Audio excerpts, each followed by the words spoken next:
ಹರೇ ಕೃಷ್ಣ. ಎಲ್ಲ ಭಕ್ತರಿಗೂ ಹರಿನಾಮವೇ ಚಂದ, ಅದ ನಂಬಿಕೋ ಕಂದ. ಹರಿನಾಮಕ್ಕಿಂತ ಉತ್ತಮವಾದ ಶಬ್ದ ಮತ್ತೊಂದಿಲ್ಲ. ಅದು ಹೇಗೆಂದರೆ ಹರಿಯೇ ನಮ್ಮೆಲ್ಲರ, ಅಂದರೆ ಪ್ರತಿಯೊಂದು ಜೀವಿಗಳ ಮೂಲ ಪಿತ, ತಂದೆ. ಅಹಂ ಬೀಜಪ್ರದ ಪಿತ ಎಂದು ಶ್ರೀಕೃಷ್ಣ ಪರಮಾತ್ಮನು ಅಧ್ಯಾಯ 14ರ 4ನೇ ಶ್ಲೋಕದಲ್ಲಿ ಸ್ಪಷ್ಟವಾಗಿ ಹೇಳಿದ್ದಾರೆ. ನಾವು ಜನ್ಮ ಜನ್ಮಾಂತರಗಳಲ್ಲಿ ಎಷ್ಟೋ ತಂದೆ ತಾಯಿಯರನ್ನು ಪಡೆದಿದ್ದೇವೋ ಏನು ಅಲ್ವಾ.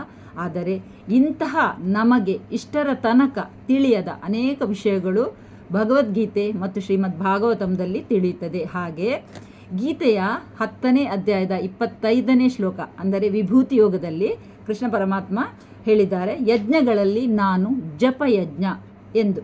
ಹಾಗೆ ಕಲಿಯುಗದಲ್ಲಿ ಹರಿನಾಮವೇ ಏಕೈಕ ಸಾಧನ. ಪದಂ ಪದಂ ಯದ್ವಿಪದಂ ಅಂದರೆ ಹೆಜ್ಜೆ ಹೆಜ್ಜೆಗೂ ಆಪತ್ತು ಅಡೆತಡೆಗಳು ನಮ್ಮನ್ನು ಕಾದಿವೆಯೋ ಎನ್ನುವಂತೆ ನಮ್ಮ ಜೀವನದ ಪ್ರತಿಯೊಂದು ಕ್ಷಣದಲ್ಲೂ ಏನಾದರೂ ಒಂದು ಬೇಡವಾದದ್ದು ಅಂದರೆ ನಾವು ಎಣಿಸದ್ದು ಆಗುತ್ತಾ ಇರುತ್ತದೆ. ನಮ್ಮ ಜೀವನದ ಎಲ್ಲ ಅಡೆತಡೆಗಳನ್ನು ನಿರ್ಮೂಲ ಮಾಡಲು ಹರಿನಾಮಕ್ಕಿಂತ ಉತ್ತಮವಾದದ್ದು ಈ ಭೌತಿಕ ಜಗತ್ತಿನಲ್ಲಿ ಬೇರೆ ಎಲ್ಲಿಯಾದರೂ ಸಿಗಬಹುದಾ?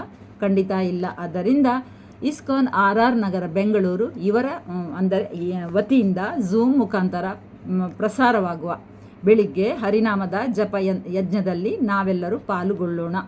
ದಿನಾಲೂ ಬೆಳಿಗ್ಗೆ 5:30ರಿಂದ ಜಪಯಜ್ಞ ಹಾಗೂ 6:30ರಿಂದ 7ರ ತನಕ ಶ್ರೀಮದ್ ಭಾಗವತಂ, ಹಾಗೆ ಮಧ್ಯಾಹ್ನ 3ರಿಂದ 4ರ ತನಕ ಭಗವದ್ಗೀತೆಯ ಶ್ಲೋಕ ಪಠಣ. ಹೀಗೆ ಹರಿನಾಮವನ್ನು ಮೆಲುಕು ಹಾಕುತ್ತಾ ನಮಗೆ ಸಿಕ್ಕಿದ ಈ ಮನುಷ್ಯ ಜನ್ಮವನ್ನು ವೈಷ್ಣವ ಭಕ್ತರ ಒಟ್ಟಿಗೆ ಸಾರ್ಥಕ ಮಾಡಿಕೊಳ್ಳೋಣ.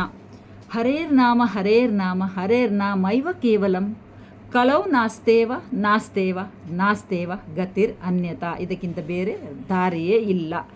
ಧನ್ಯವಾದ ಎಲ್ಲರಿಗೂ. ಹರೇ ಕೃಷ್ಣ.